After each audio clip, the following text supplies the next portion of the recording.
mind bend, non-ordinary and extraordinary states of consciousness for mind bend creative. Our mission at Zenchronicity is to take the fearful and hopeless on a journey to discover their innate selves, the synchronizing of the mind, body, and spirit through the support of plant medicine to find what whole embodiment entails, leaving behind patterns and beliefs to create a unified self through connection and purpose, discovering the authentic self you were born to be. Stepping into this and taking this responsibility it's not for the faint of heart. And there are days where I'm like, wow, we took this on. We're in it. But I also remember my own story. I remember my childhood. I remember not having anyone, not having resources, and having to feel alone in the world. And when I got older, I searched. I searched through cannabis. I searched through boyfriends. I searched through unhealthy relationships with work, with life, with everything, with self. I didn't know who I was.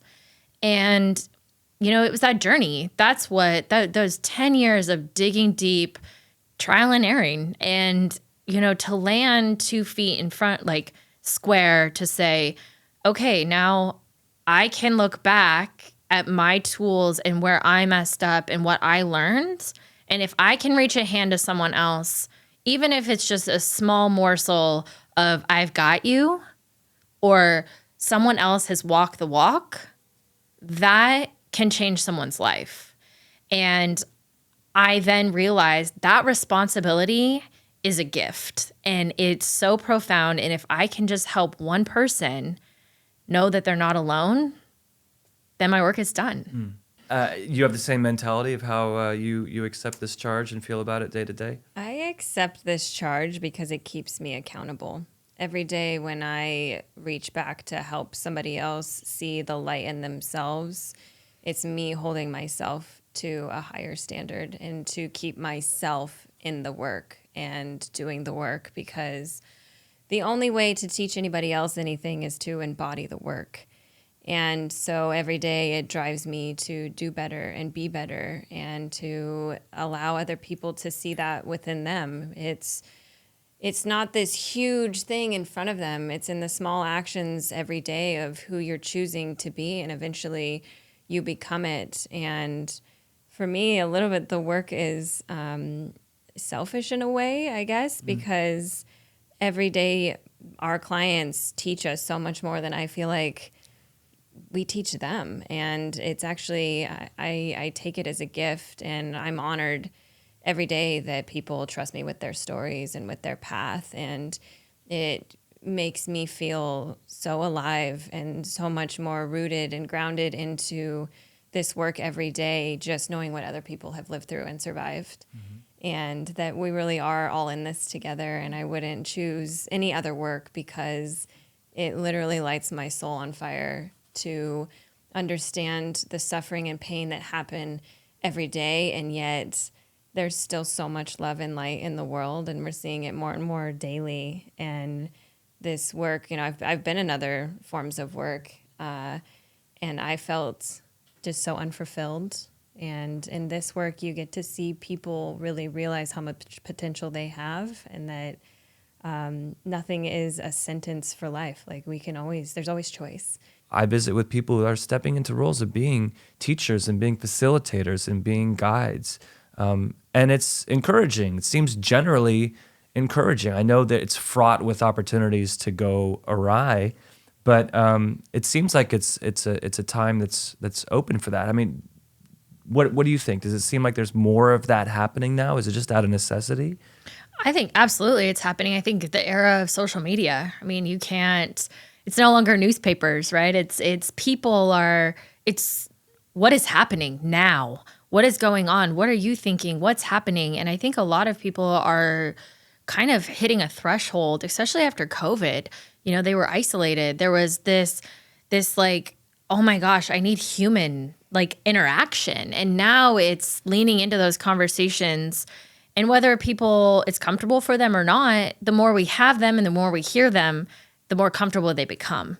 And as we start stepping into this new era, of really pushing the threshold of social media, now we've got, YouTubers are no longer entertainers. We've got, podcasts are now YouTubers and vice versa. And you've got everything on your fingertips.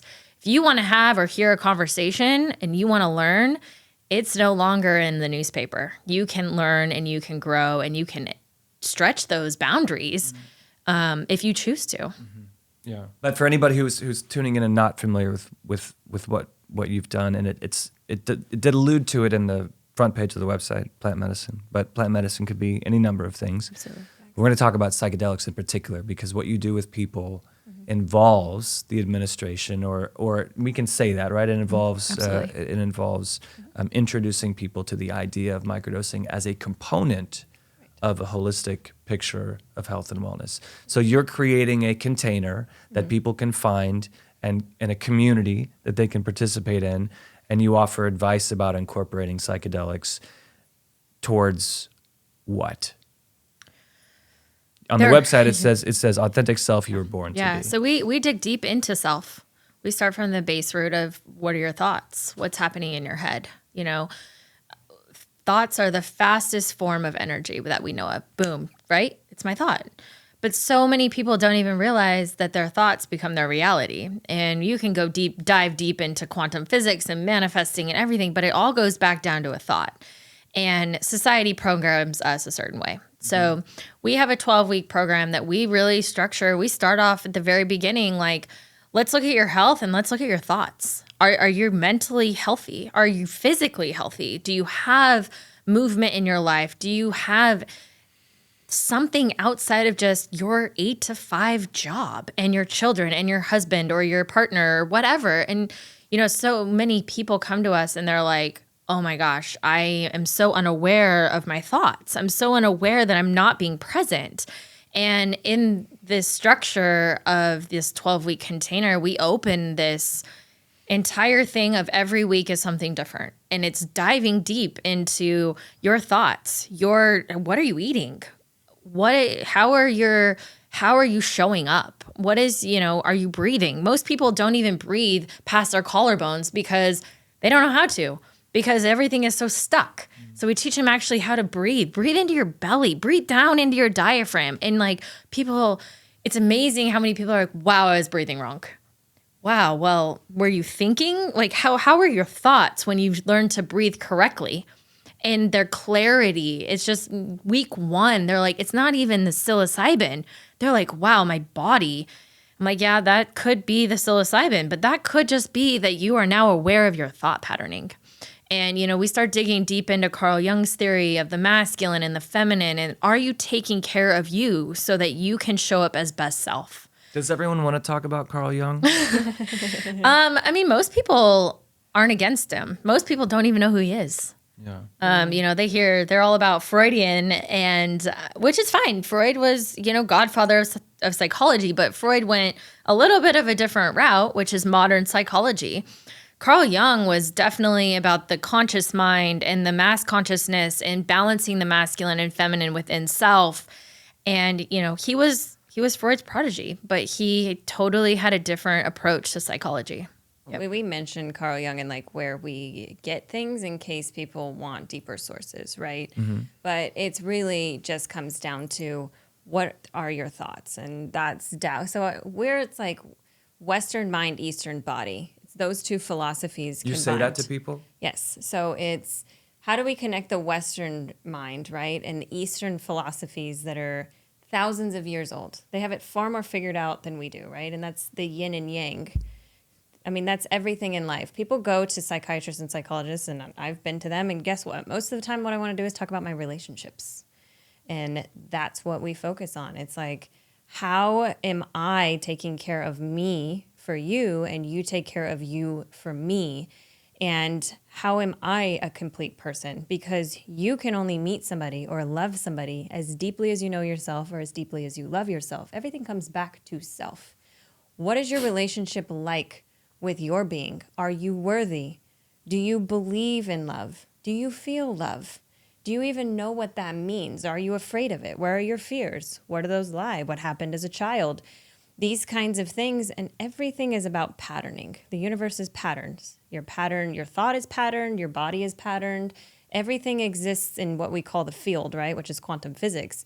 You don't have to explain those things to people to be like, okay, so you're having a thought, this is a circumstance, right? So you get in a car accident.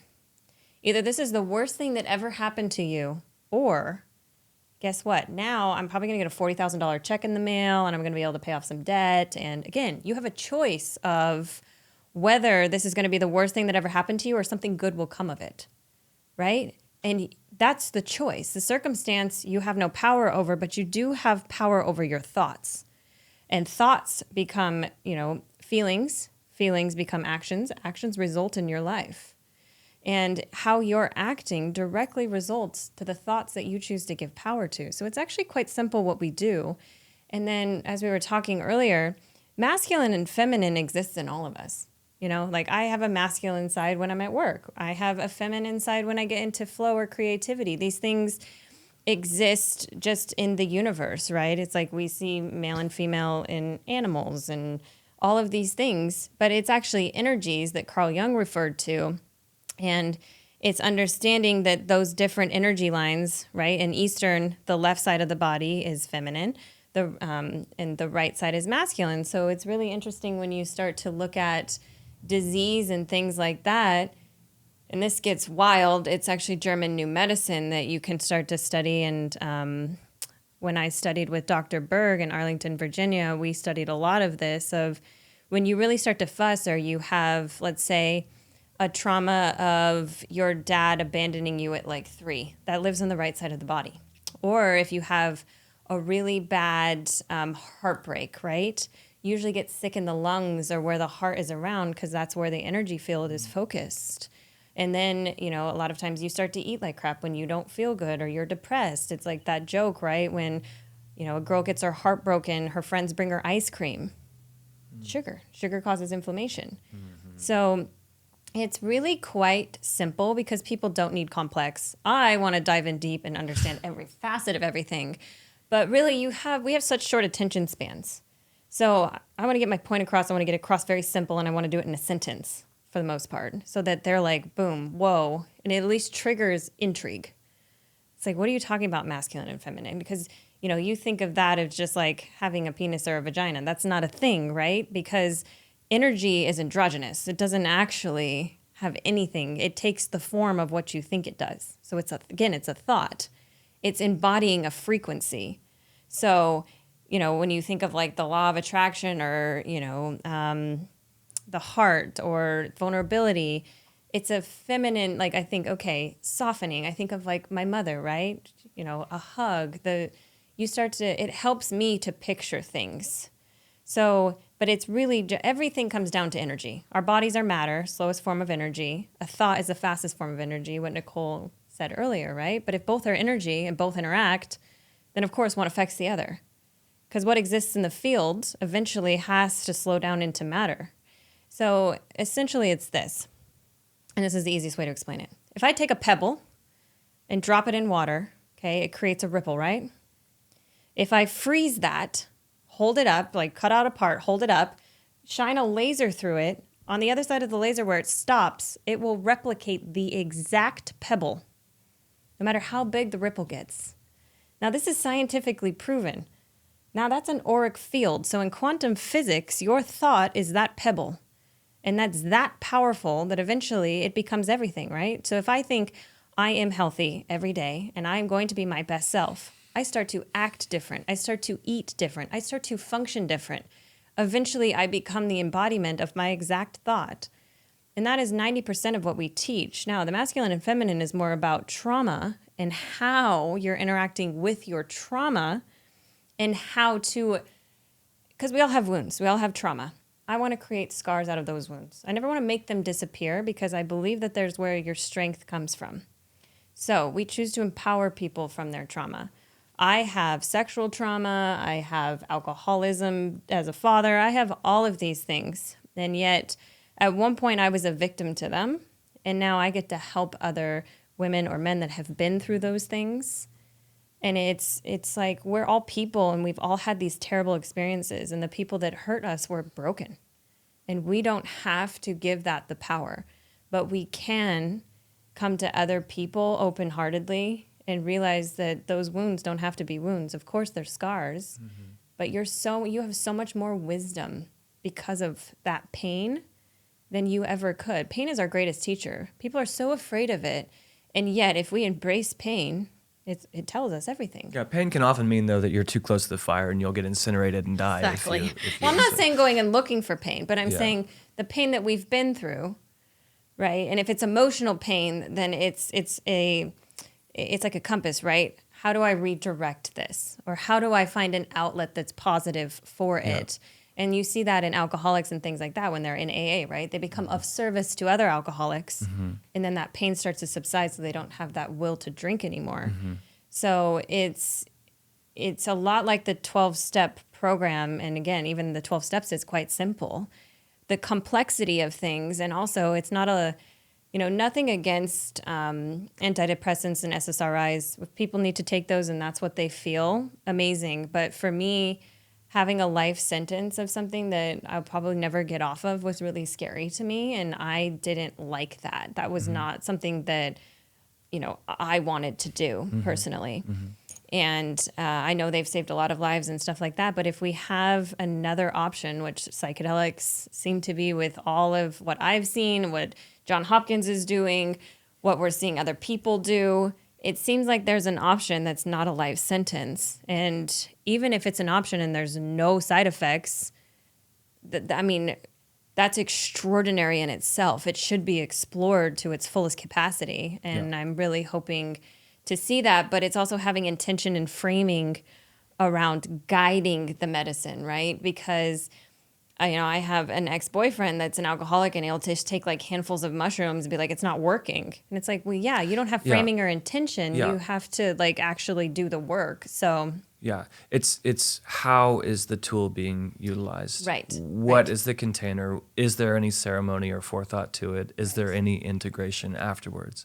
You said something earlier, and I think it's interesting. You talked about us having control of our thoughts, but that's not always the case, is it? I mean, ultimately, I guess you could argue forever that yes, it is, but most of the reason why people come to, okay, that's a generalization. I would imagine some people come to seeking mental health because they feel that they don't have control of their thoughts, right? And then the concept is introduced that there is a neurological or chemical imbalance which is causing your thoughts to not function as what your birthright should entail, right? Yeah. Like you should be able to have the ability to have positive thoughts. Now, I don't know where that was solidified as an unflinching truth, right? That we should be able to have thoughts to create our best lives. But if you are consumed with something that has been labeled depression, or if you have a crippling anxiety, it doesn't feel voluntary, right? So I like to think that it's kind of a nature versus nurture world in some degree. I mean, I think that can be argued. For sure. And some people, maybe you, sisters, wherever you came from, your components from your parents and the galaxy, maybe you were wired to be able to be interested in talking about having positive thoughts or shaping your own thoughts. But again, I just feel like some people don't yet or haven't, or there may be something physiologically wrong. But are you saying that no, everyone can control their thoughts? So I wouldn't say that everyone has been taught how to choose positive thoughts, but I've also seen that psychedelics help you become self-aware enough to be able to be aware of the fact that even if you don't have a positive thought in the moment, that you do have the power to create a positive thought. And that's what I like about like microdosing and things like that, right? I don't have to take a huge amount and be like, whoa, I can take a small amount. And all of a sudden I'm so self-aware and something happens and it almost slows down time. And it's like, okay, this bad thing's happening and I'm going into this trauma spin and everything bad's happening, or I get anxious and it's like, hold on. I can choose positive thought. That's I insight that have you're gleaning from that choice. experience? Yes. So I've had depression. I've had I had an experience in Vegas that absolutely crippled me to not even being able, I was drugged and all sorts. I woke up in a pool of blood and was shocked to be alive. I couldn't even travel, be in a hotel room by myself. I couldn't do anything. I felt like, oh my gosh, I was a victim to everything in life, that nothing was safe and that I wasn't ever going to be whole again. And the thing is like, when you always have choice. It's like I can either let that person take all the power from me, or I can take my power back. And I can choose that, yeah, that's a potential, always. There's always potential for bad things to happen. But guess what? I choose to think that almost always good things happen. Framing and that it. I am safe. Framing it. And You're framing it, yeah. Framing. And I choose to believe better. Yeah. And I've had to personally step out of that because I was a victim of something absolutely horrible. And I choose not to live like that. Even if it happens again, I do not choose to live in fear. Mm-hmm. I do not choose to be that person. I'm grateful that it happened because it also made me so much stronger that I can walk through something like that. Mm-hmm. But that's what I want from other people to understand, that yes, you can, victim happens, but what you choose to make of that and who you choose to be because of that is your choice. Now, it's a lot harder without psychedelics. I will tell you that. My mind, over the last couple of years since I started using psychedelics, I have a lot more power over because of the neuroplasticity change and the ability to actually control those thoughts has shifted a lot. So doing this by yourself, I will say, is a huge, huge challenge. Now, EMDR or even without really a helps. best friend, Yeah. even without somebody, Yeah. because what you're doing right now is you're creating a space in this conversation to address all of the raw threads, right? Right. And the best case scenario for any normal person, maybe they have a friend in their lives who's empathic to a degree Right. and who will sit and talk to you about this stuff, but rarely. Rarely. Yes. Rarely. Right. Like in our peer groups, we're all putting on our best face on Instagram. We're all drinking a lot publicly to dull whatever's like bothering us. And we don't want to bother our friends with the way that we feel, Right. especially if it's unappealing or unattractive or it paints you in a less than empowered light. Right. Right. So you are creating, you've made it a point to create a space working together Right. where all of this personal experience, research, Everything. it can all be put into practice. Right. Yeah. Well, and the beautiful thing about it is like Megan and I have completely separate walks of life. Yes, we are genetically very similar. Most people think that we are twins, but her story and my story are completely different. And yet we come together and there's near almost nothing we can't hold space for. And we understand that in a very rare situation, if we can't hold space for you, we will be that person that can find someone that will. If it potentially is something that is deeper, or, we were talking before, like as a history of being a hairdresser, like there's parts of times that like people have told me stories where I'm like, I have to find help for you, and this situation is dangerous. Now, we haven't come across that, but if it was a situation where someone did come to us, we could absolutely find a resource for them. And they aren't silenced. They do have a voice. And we 100% have their back in finding whatever it is that they do need. If it is not us, we will find somebody that fits them. You were speaking, you've both spoken about psychedelics and how they're creating a change in your awareness. And, there's a level of giggly drug taking where I'm going to change my awareness to have a giggling time, Yes. right? And it's always interesting to me. It's the same, I think, with cannabis and probably even alcohol in ways that we have, although I think alcohol physiologically is more problematic. But, you can do a lot of something in blotto, or you can do a little of something and use it as a kind of a tool, potentially, right? So there are stigmas, right? And we talk a lot about stigma and changing stigma. I think one of the hardest things people have to accept is that it's actually okay to give a shit about what you're made of and how you live your life. Absolutely. Like that's the biggest hang up, right?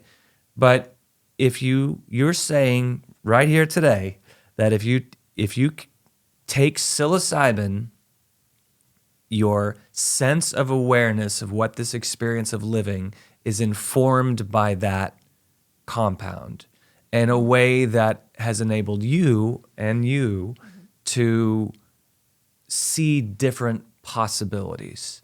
Is that safe to say? Yes. Absolutely. And to learn, because going into that panicky state, which you hear a lot about, the bad trip experience too, or too much information flooding in, you're lowering the veil, and your psyche is being flooded with things that are normally not present. Right.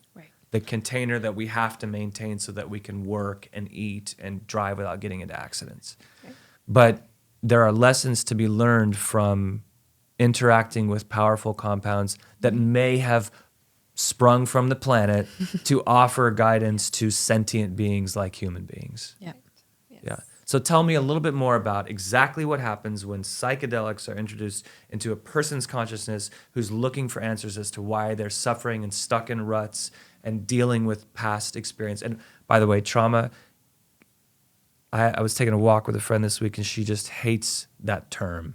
She hates that everybody's talking about their trauma. And you know what? She's probably coming from a place of being hurt from trauma, right? Right. But it's easy to be cynical about talking about trauma, right? Like it's kind of a buzzword that has a sort of like, okay, if you're empowered or entitled enough to be able to be talking about your trauma, you know what I mean? It seems like, oh, everybody has trauma. Wave your trauma flag around or something. Maybe it's just people who don't want to talk about it. I don't know. You know what I'm saying? It's tough. It's this whole, it's like cool to have trauma now. And it's like, well, being human is traumatizing. Yes. We enter this world. I mean, if you really think about it, we enter the world traumatically. I mean, that the whole birth experience can be very traumatic, or it can be very beautiful, and like. Well, it's describe to me how it's traumatic. Well, I mean, if a woman is under, if she has a really hard labor, if you're breech, or there's any birth issues, it can be very traumatic. It can be an experience that you enter this world head first with. Bam, I just went through a traumatic experience. Or even C-section babies. They're cutting your mother open. You're close to your mother's fear and her pain, and that's an environment. Yeah, and it's traumatic to just come into this world, and I think, I do agree with you. This word trauma is thrown around so easily. I mean, I heard this girl the other day. She was like, oh my God, that was such a traumatic experience walking across the street. And I was like, was it? You didn't almost get hit by a car. It's being created into this it's like a cool word, but it's not actually realizing that people experience trauma, and that trauma has something associated from everybody is a different perspective, because maybe someone had a very beautiful childhood and they didn't really have a lot of trauma, but maybe just because their mom and dad had this beautiful facade of a marriage, they were brought up in a very strict religious upbringing. Maybe that was traumatic for someone. We don't know the framing around trauma, and everybody's perspective is so different. Now, maybe that person that was crossing the street, maybe she did almost get hit by a car, or who knows? But it is really been thrown around, and so many people are also so quick to dump their trauma and not realizing that there could be someone that experienced something very heavy, and by you saying it, it could bring up something from their past. Dump their trauma. Tell me, what does that mean?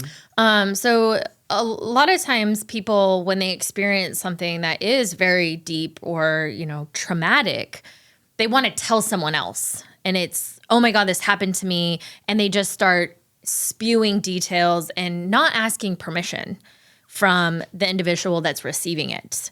And so But isn't that what friends are for?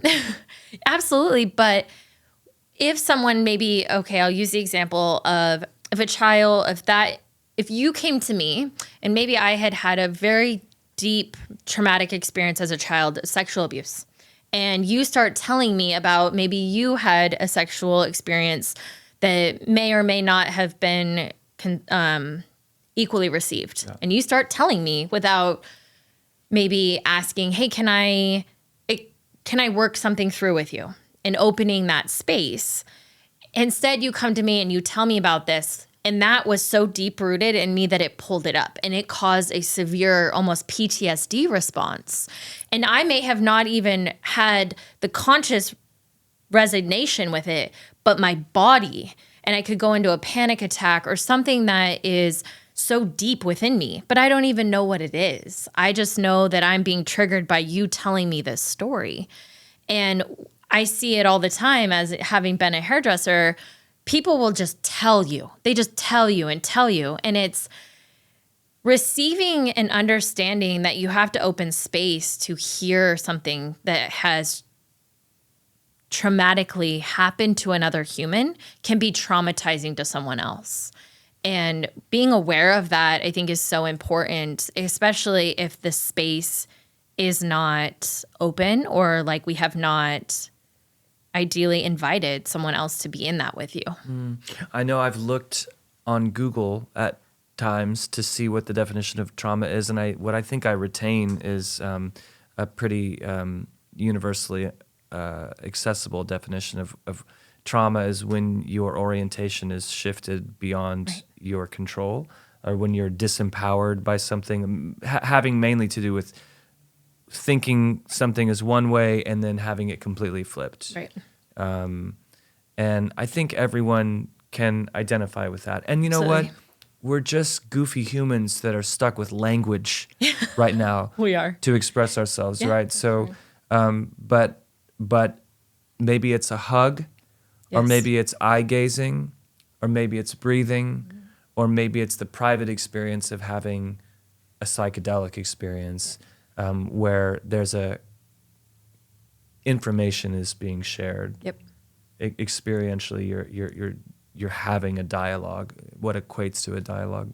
When creating that space, you created that, that opening understanding of, we're having this experience. Yeah. We're going to process this. This is safe. Yeah. Whatever does come up, right? It's not an I or a you, it's a we. Yeah. Does anyone come to you and do you wind up saying this isn't for you? Yes. Yeah. What's your vetting process like for what you offer? So our first question when we're working on our one-on-one program, we have group and we have one-on-ones. Both are the same structure. One is a community, one is a little bit of a deeper dive. Usually people go into group first and then they'll go into one-on-one because they are working through something, or they already got their feet wet, so they want to go deeper. It's if you believe in something greater than yourself. And if you don't believe in something greater than yourself, we can't do it for you. Or you at least have to be open to Yeah. it. But the Open to people that tell discovery. us, like, I don't believe anything outside of self, unfortunately, we do pass on them.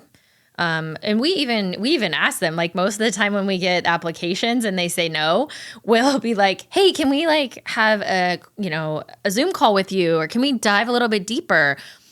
It's only been one or two people that they're just like, I'm an atheist. I don't believe in energy. I don't believe in meditation. I don't believe in anything. And those are the people that we just don't align with. And But those people are depressed. they Those couple people. I mean- they're coming because they're missing something. they are missing something. Yeah. And that's why we have that conversation with them. But they have to realize that. And do you have any other input on that? I mean, The first step of AA is understanding a power greater than yourself. And when we were, almost 10 years ago now, our dad tried to get sober and died, flatlined twice. They had to shock him back to life. He saw the white tunnel and all of the things. And it was the first time he'd ever believed in something more than him. And he came back and he never drank again. And you hear these stories over and over again. It's a thread of people that have died trying to get sober and have saw the white light. They come back, they never drink again. But it's 86% of alcoholics drink in the first 6 months after going to rehab and trying to get sober. It's over 100% within the first year. But these people that saw the white light and experienced something greater than themselves get sober and stay sober. And you hear this when people go down and do ayahuasca. There's this thread. And so for me, it's like, do you believe in a power greater than yourself? Because if you believe in that power, then you believe in the mass consciousness. You believe that we're all in this together. You believe that there's something more profound than just us walking around as basically blood bags, like just running into walls essentially and face planting until we die. Like that's a very sad way to live. But also I'm not here to convince anybody of anything. Yeah. It's like if that's where you're at, then that's fine.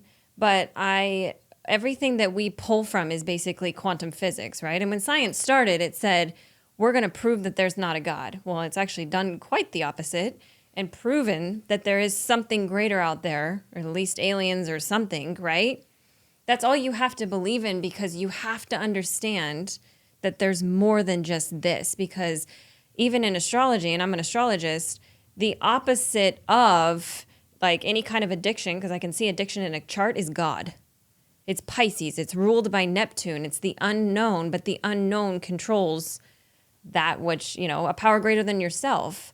So if a Pisces energy or Neptune energy isn't creating or isn't in God's creative work of some sort, right, which can just be painting or whatever, then they're going to be addicted, because what in fact they're looking for is God. And anytime any of us are in our addictive behaviors, because we all have it to a certain extent, just some more extreme and more deadly than others. But it's that searching, that connection. It's that need to have someone that I'm not alone. I'm here. I'm suffering. I'm in pain, right? That's why people buy things. It's why they drink. They're searching. And it's like, okay, now I can take these I don't know anybody that macrodoses or goes down and does ayahuasca that does not believe in something coming back, because I believed before I went. And the things that I saw brought me to my knees in the most extraordinary ways. And we are literally the divine. If and I think it's brilliant, right? That nothing against the churches or anything, but they put out God outside themselves, right? You have so much control. But when we realize God is actually us and within us, and we start looking within, we find all the answers. It is crazy, but it exerts so much control to put a power source outside of yourself when really the divine is in us and through us. And that's what psychedelics reintroduce, right? That's why they took it away from the Native Americans. And this is a quote from the government. They couldn't civilize them, so they took away peyote. And think about how spiritual they were and how connected they were to the earth, right? They didn't destroy the earth. They had a symbiotic relationship with the earth. Everything is divine. The fact that we can even own anything and that we try is not even real. The idea that we're even separate is ridiculous. It's like, you'll go into these psychedelic experiences and there's a common thread throughout them, whether it be love or surrender or divinity. We're so much more connected than we realize. But I cannot help you find that or truly see that if you don't understand at least a small or willing to, unless you have some curiosity. And I understand not believing in God, because I used to think God didn't have time for me. And we grew up Catholic, which was just a really, interesting upbringing of like, if you have sex before marriage, you're going to hell. And, you name it. I don't believe in the judgment there was lots and of it. hate. Like, that is not the kind of God that I choose to believe in. I believe in a very loving, connected God, and that it does not judge, and it does not shame, and it does not guilt, and it does not hate, and you are a full being. But again, until people kind of like dip their foot in that idea, if I give you a psychedelic, you would go into full psychosis. You would not have the frame of reference to understand what is happening to you. And I do not recommend people that do not know a power greater than themselves or have a curiosity about it, try psychedelics, because it is far more likely to cause psychosis, because you have no frame of reference to understand what is happening to you.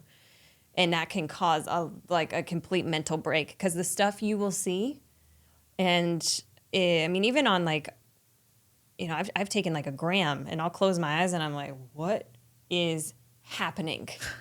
Right? Like I've seen angels, I've seen all sorts of stuff. And if I didn't have an open mind, at least, it could have caused me to go into full psychosis. So that's why it's super important for us. It's like, I don't care what you believe. I have no judgment. I have no boundaries as long as it's open, because these things have so much power and they should be held in reverence. And I can't control that power, nor do I want to, but I want you to have a relationship with something that can give you reference to what I can't control and what you can't control. So I think it's the defining factor in actually being able to help people overcome depression, anxiety, addiction, any of those things, right? Because those all exist in the DMN. All addiction comes back to control. And when you scramble that DMN and you send it into chaos, if you do not have a frame of reference to put order into that chaos, we're in trouble. And I don't want to take on that kind of responsibility because you're just not ready, and that's okay. There's nothing wrong with not being ready to do something like that, right? If you want to go try and like ketamine or whatever with people that don't ask those questions, that's totally fine. But in all of the things that I've seen actually work, it's the base. It's the base because that's what you're searching for. Now, whether you realize it or not is a totally different thing, but that is the base of what you're searching for because you're either in stoic or hedonistic tendencies. And if you're in hedonistic tendencies and you do not believe in God or some form of God, good luck becoming stoic and acting instead of reacting because it's not going to happen. The norepinephrine in your brain is nuts, and I can't compete with that unless you give me backing. So You'll have people who come to Zenchronicity who want to participate in the 12-week course. Was that an astrological significance there? actually, it just takes 90 days to make a habit. So. Yeah, we based it off that. We didn't. Very good. Yep. All right. But you'll have people who are coming to this, and whether or not they get in because they're willing to have the awareness of the potential for a higher power or something beyond, or they don't make it in and they're left to figure out whatever they need to figure out elsewhere. A lot of these people are in relationship already, maybe not with the higher power, but maybe with a spouse or maybe with a partner. Being in relationship with another human being is an intense thing, right? Yes. Like life itself on your own, blundering about, walking into walls and being born and everything, that's something. But to sort of share the experience with somebody else, to share sexual energy, to share emotional energy, happiness, sadness, the whole gamut. Let's spend a little time talking about how the relationship between exploration of the self, exploration of that concept of higher power, new information, and trying to cultivate healthy relationships. What are some talking points here? Well, I think one of a very important talking point is sexual energy is highly, it's healing energy. I think so many people have this modality of like, oh my gosh, someone has a lot of sexual energy. Well, the people that I have met, especially in this field, and people that I have come in contact with, it's when there's this heavy amount of sexual energy, they're usually healers. There's this profound understanding of like depth. And the people who are inclined to have heavy sexual energy are they're usually healers. Yeah. Yeah, your sexual energy equals your healing Yeah. energy. And so it's, whether you're a healer or not is not the point, but sexual energy, so much can be healed whether you are having sex or you're just intimate, because you don't have to have sex to be intimate to create sexual energy. And when you're using psychedelics, that DMN, the default mode network, that frontal lobe cortex, it tells you how things should be. When you're microdosing, you're slowing that down. You're making it quiet. You can tap into things. You can lay down boundaries. You can express what you want. Maybe there's a kink you're into that you never had the courage to tell your partner about. And now you're microdosing and you're able to say, hey, I feel comfortable going there.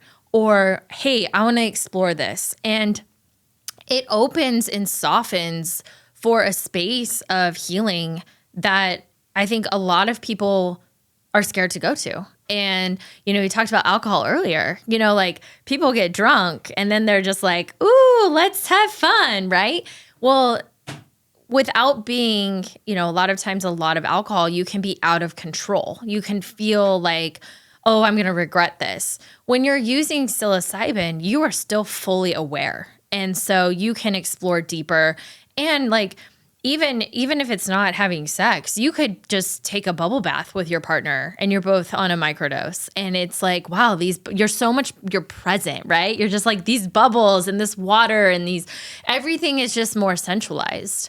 And I think so often we forget to slow down and have those moments with our partners of like, I just want to be with you. We're so worried about life, right? We're kids and careers and is this other person being taken care of like, well, why can't I take care of myself while you take care of yourself and we do it together? And we integrate this practice together of how far can we push our intimacy? How far can we cultivate the sexual energy together to come together to heal and heal our relationship? Because no relationship's perfect. Everyone has issues, but healing is always in practice. Sex also brings us back to that connection. It's one of the most profound connections we ever have with anybody, especially, when you're in an actual relationship and that's something you're trying to cultivate. And it really comes back to communication. But how many of us have shame and guilt around our true desires or who we truly are, and being able to communicate and really open to our partner and let them really see us is huge. And, in our practices, and we've actually even had when we work with couples, we actually work in S&M, which is wild. Because when I first heard about it, I was like, well, isn't that like really crazy? And it doesn't have to be. It can actually be very, very intimate because it builds trust. It forms the ultimate like surrender and somebody takes charge. And when you have to build that sacred trust, it builds a very deep, intimate connection, especially when you're working with like blindfolds and things like that, because you're taking out the sense of being able to really use the mind and you have to drop into the body and feel. And it creates a beautiful dynamic where, the couple's able to come together and really, know where people's boundaries are and have to communicate very clearly because one's in a very, compromised state, being tied up and having a blindfold. Like the person that's in control essentially has to make sure that that person's taken care of. And, we've had this taboo kind of, but I think it should become more prominent in our society. And it becomes easier when you're working with psychedelics and things like that, because it really helps cultivate that trust and that bond that you don't usually have. Wait, how does the psychedelics help cultivate the trust and the Well, bond? because I suggest that they take like 800 milligrams of mushrooms before, right, when it's a couple, and then they go into like the S&M when they're first practicing it, because it helps open both to being able to communicate and say their wants, needs, and desires without any shame or guilt or like that Ego. like that trauma reaction of like, oh, what if they don't like that, or what if they don't accept that? It's just you become very clear on like no and yes, like this is fine, this is not, and you don't hesitate because you're not trying to people please when you're taking mushrooms and working in these things. So it really helps see your partner clearly without basically the programming of being worried about disappointing them. We're talking about people who have come to you as a couple. Mm-hmm. Yes. And invariably it winds up being that you focus on the sexual relationship, the sensual relationship. Well, sorry, I should have prefaced that, but a lot of times sex has gone out of their relationship. Yes. And that's the number one thing we see in couples that's a factor of like breakdown in community. There's other things going on, but when you look at a couple and how much sex they're having and stuff like that, it tells you a lot of where they're at in intimacy. Because if the couple is taking time for each other and spending time communicating and in a very deep level of connection, they're having sex. But if it's, sometimes they've just had a kid or things like that, it's getting back into, feeling sexy or having that connection to where you really want to be intimate with people, and life gets in the way, work gets in the way. I'm busy, I'm tired, I'm this, I'm that. And when you have to like slow down and communicate, like, babe, I don't feel seen. Babe, you're not making time for me, or I need help with this, or I need help with that. It usually goes down to like little things like that neither partner wants, needs, and desires are being met. So they don't have the sexual desire because their life is chaos on the outer planes, right? But sex, right, is what brings couples back together. Anytime I think about any of my relationships, when sex starts to go out of the relationship, it's because I'm having resentments or unexpressed needs and wants in the relationship that's making me shut down. And then when I have that moment of like being drunk and I feel like connected to them again or whatever, right, brings us back together, even though I might be ignoring all of the things, it's much better to communicate, get all of those things out in the open and connect. And then again, bringing sex just brings people back together. It's not the only thing that creates intimacy. The communication is actually the real intimacy, but communication is actually what helps heal so that you have that sexual desire again, because your head's not full of all of the things that are spinning around it. I really appreciate getting to speak with both of you.